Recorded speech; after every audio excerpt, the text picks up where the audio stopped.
Hey, good morning. Good morning. Let's talk about hacking. Thank you very much, guys, for inviting us. First things first, this talk was supposed to be delivered by two people, myself and Godwin. We have very similar views with regards to security. So we decided that I would be delivering the talk. Godwin is just here, so if you want to talk to him later, he will be around. He is the co-founder and CTO of KnowMeNow, which is a risk-based blockchain-enabled KYC. My name is Rodrigo Marcos. I'm founder, CEO, and CTO of SecForce. SecForce, we are an offensive IT security consultancy, which is called penetration testing. As you know, the security industry is absolutely massive, and probably you can split between defense and offense. So we are on the attacking side. We are highly specialized in blockchain security, and we have at the moment two teams, one in London and one in Malta. And this is a very conscious decision. London is the capital, the financial capital of the world, and Malta, we think, is the blockchain capital of the world. We help blockchain projects, we help ICOs, we help exchanges. How do we help them? We help them in the planning of their project from the security perspective, on the building of the project, and the delivery. And this is auditing the smart contracts, as Steve was saying, auditing their infrastructure, the whole basically delivery, the communication between the nodes, etc., etc. Having said that, join me in this journey, tales, and adventures of blockchain hacking. It sounds a little bit like a fairy tale, and actually, it's kind of a fairy tale. Fairy tales have been told and shared for hundreds of years, and they convey an interesting message in a simple way. So I thought, well, let's make this a fairy tale, okay? In fairy tales, they have a very simple structure. Then they present the characters of the story, and then they give you a little bit of background information, what these characters are about, what they've been doing. And then there's a storyline, something happens, and then it's a moral of the story. So let's meet our characters. Well, in the security world, these characters are threat actors, okay? Threat actors, when an attacker is choosing a target, there's two and only two variables that an attacker would consider in order to basically attack a certain target, okay? Let's see if you guys can kind of guess the variables, okay? So this is a clue for the first variable. Risk reward, okay? So obviously an attacker is going to assess what is the risk of attacking something compared to what is the reward, okay? Second variable. Very good. Someone said something very similar. It's basically the ratio between the effort of the target and the reward, okay?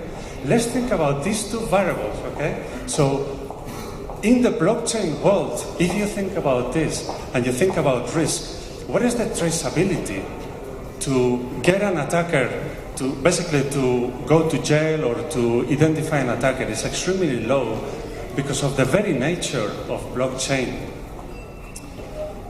What is the effort? Well, I can tell you, if you are attacking a system, let's say the latest Windows server, a 0 day against, like a remote 0 day is in the region of a few $1 million because of the complexity and the cost of getting a working exploit.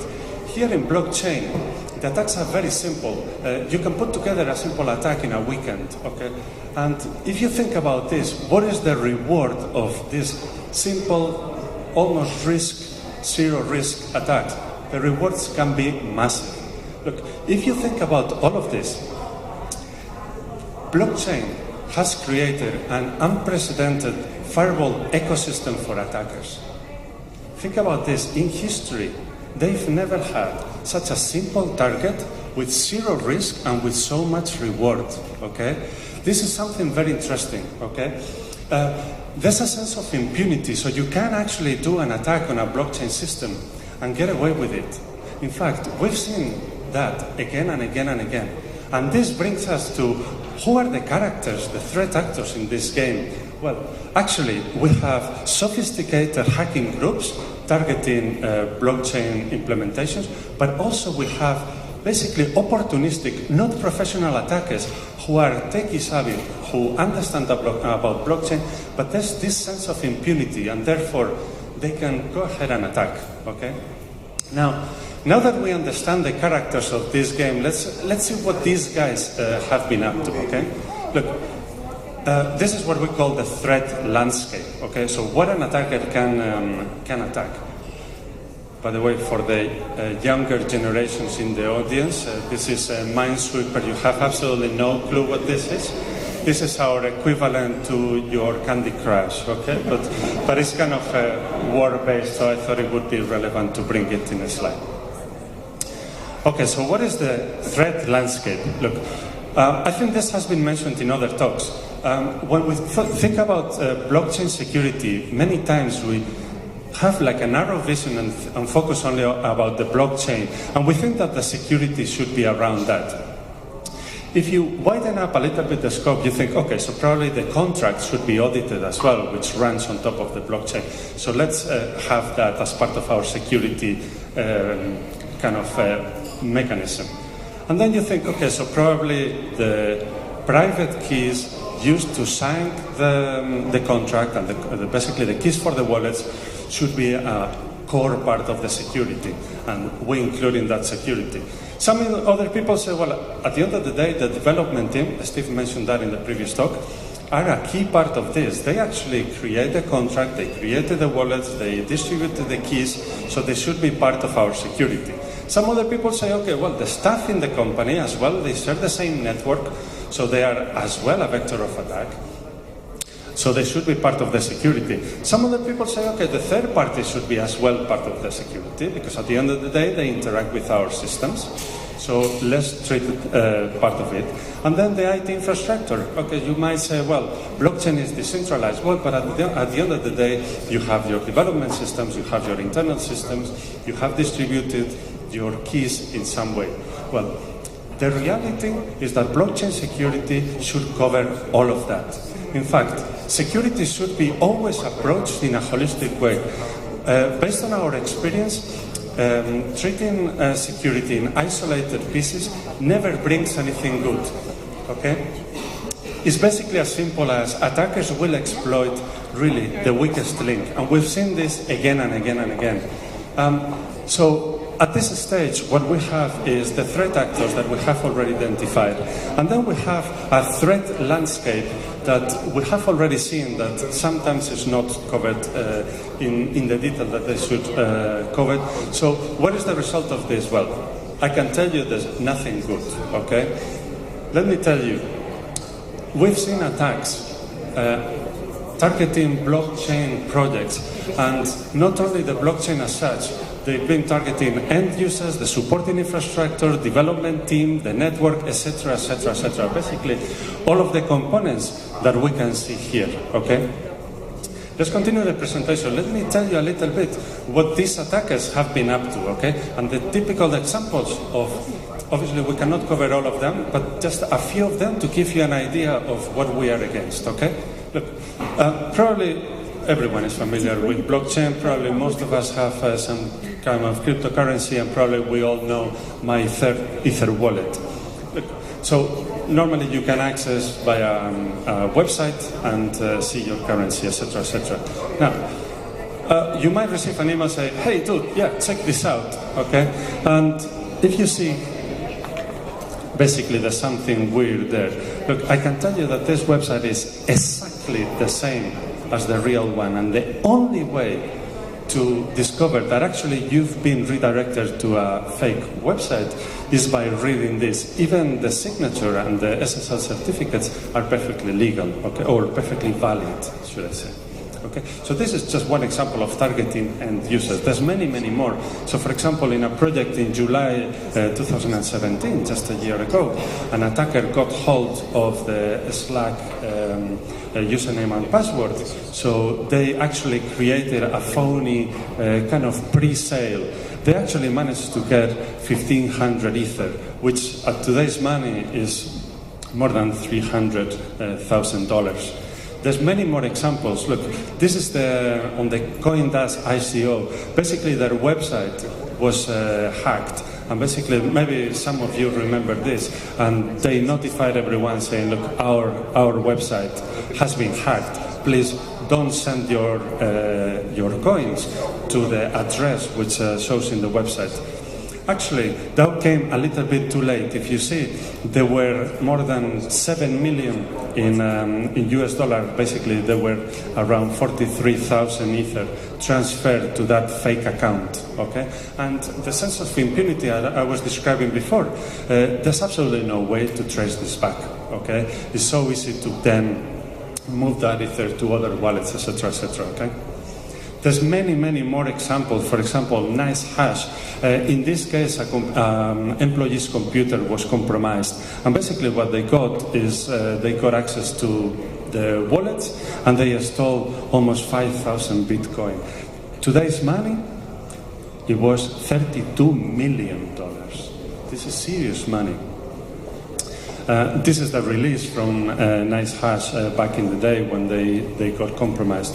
There's many more examples. So, for example, Tick ICO, they received an email from one of their customers which was holding almost $1 million in their wallet. Basically, what happened is that, again, an attacker compromised and stole money from their wallets. Back in today's money is around $1.5 million. Probably you know about this. It's not only projects but also exchanges which are heavily targeted by attackers. Probably this is the most famous case of it, MTGOX. It was basically created in 2014, and into 2014, 70% of all the Bitcoin transactions were done through this exchange, which is quite amazing. In any case, an attacker compromised the exchange. Basically, there's not much information about how this compromise happened. But basically, an attacker got hold of a lot of Bitcoin, and what they did is they sold all of the Bitcoin to convert it to US dollars. And this is quite interesting. They sold so much that the price of the Bitcoin just fell to the floor. Look, this is a graph actually of the value of Bitcoin back then, and this is when the attack happened. And this is the value of Bitcoin against the dollar, because there was so much offer there. They stole so many Bitcoin that it all failed. The size of the bubble, it means the size of the trade. Okay, so you can imagine here, okay, the amount of Bitcoin which was basically on offer there. I think very interesting example. There's many more examples. Probably you know about Bitfinex. Again, examples, but this is something interesting that I chose to include in the presentation because it just happened a few months ago. It's actually an exchange in South Korea, and I think the very interesting thing and the interesting message that I want to convey with this particular case is that this was not a massive attack. This was not a breach which was kind of in line with the ones that I described before. In fact, there was not there was a lot of money, but if you see, there was a knock-on effect. Look, if you see this is the price of Bitcoin globally in the world after this attack.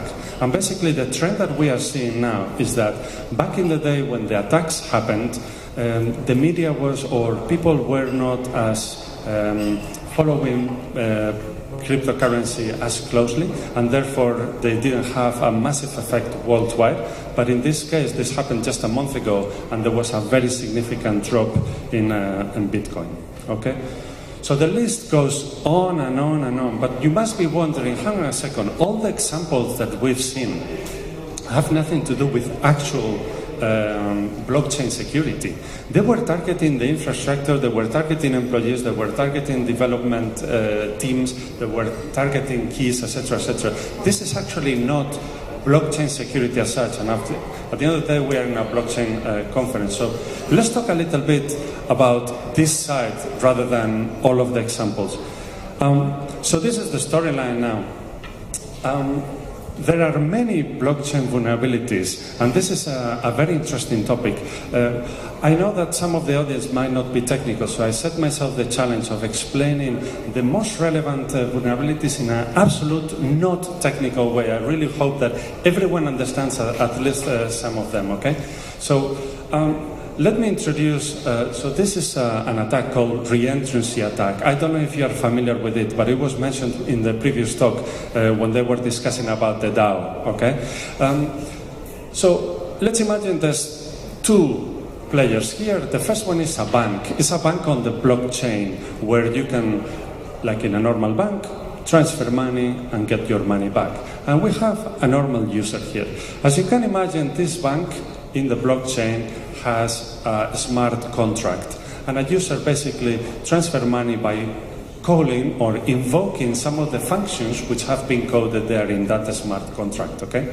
So how would it work is basically as simple as this. You would deposit some money on the blockchain, okay, on that specific contract, and then you can withdraw the money.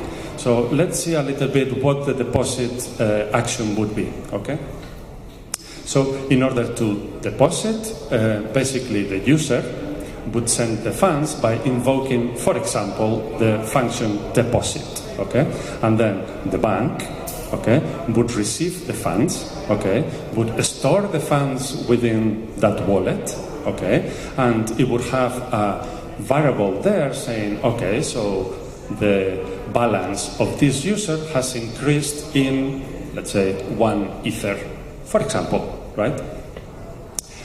The withdraw would work in a very similar way, where, for example, the user would call this function withdraw, and then the bank would send the money back to the user, okay, and then it would update that variable saying, okay, so now your balance is 0. You retrieve all your money, for example, right?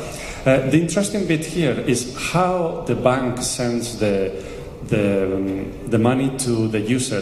The user has a wallet, okay, and basically the bank would basically call a default function. It's actually called fallback function, but basically it calls a function on the user's wallet, okay, and basically in that call it would send the money, okay. That's how it works, okay.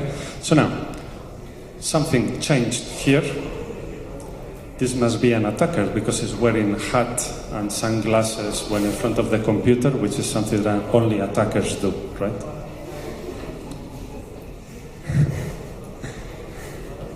An attacker would deposit exactly in the same way, okay?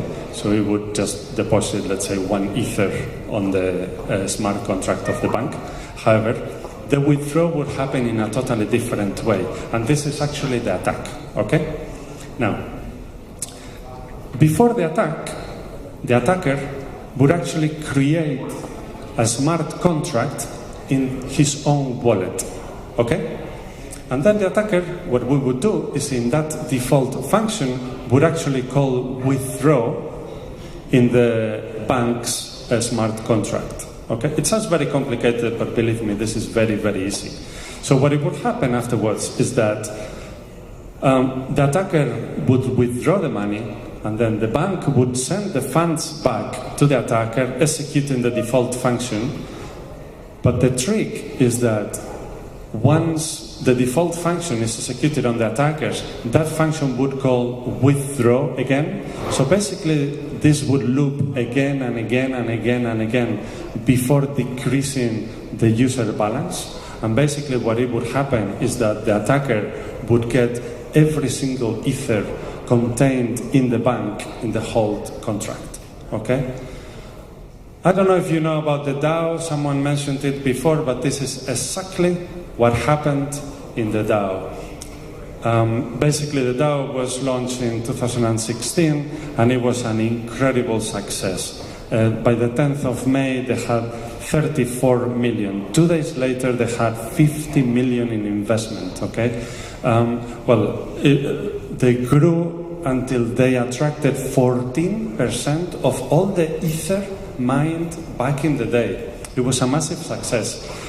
In June 17th, someone exploited precisely the attack that I just described, the re-entrancy attack, and stole 1/3 of all the Ether stored in that contract. I don't know if you've ever wondered why there is an Ethereum Classic, but actually this incident is the reason. After this incident, there was a hard fork, and some made the decision to create a totally different Ethereum platform. So the Ethereum Classic is actually the Ether which was before this incident. Okay, I was thinking about how to explain some other attacks here. Some of them are very technical. So smart contracts are affected by something called integer overflow and underflow, which is basically, imagine that you have, I don't know, this is like the kilometers in your car. You have just some space, and whenever it goes down, it basically returns to zero. Okay, so exactly the same happens in the smart contracts. When you have a variable, if it goes above that variable, it starts from the beginning, and if it goes below that variable, it goes to the maximum value. So basically, this can be exploited by attackers by, for example, decreasing your balance, trying to basically cheat the system so that you have a lot higher balance that you really have, okay? There's another attack called gas limit or out of gas condition. Okay, I will try to explain briefly. I'm conscious of time. So basically, I've been talking about the smart contracts, execution of code. Actually, where this execution happens? Well, this execution happens in something called the EVM for Ethereum, or a VM on Neo platforms, which basically have a limit of how many executions or how many commands you can execute. This is a list of how much it costs executing a command. Basically, there is a limit, and if you go above that, the execution doesn't continue. So this condition can be exploited by an attacker to basically execute code up until a certain point, okay? I know that I'm explaining things very fast. This is a 15 minutes slot, and it's, well, if you're interested, just talk to me later. There's many more interesting vectors of attack on the blockchain, and as I said, if you're interested on the topic, I can speak for hours and hours, I can promise you. So, we are coming to the end. What is the moral of this story? I think, based on what we've learned, based on the impunity of the attacks, of the amazing reward of the attacks, basically, if something can go wrong, it will go wrong. Blockchain security should be treated in a holistic way. Don't think that if you audit just one tiny part of your project that you are safe. You really need to look at security in a holistic way. There's many interesting best practices on smart contract security. One of the important ones is pullover rather than push for retrieving money. I cannot go into detail, but if you're interested, talk to me later. So that's all, folks. If anyone has any question, please come and talk to me. I don't think we have that much time now. Thank you very much for having me here. This is my details, and God wins as well. Thanks a lot. Thank you, Rodrigo.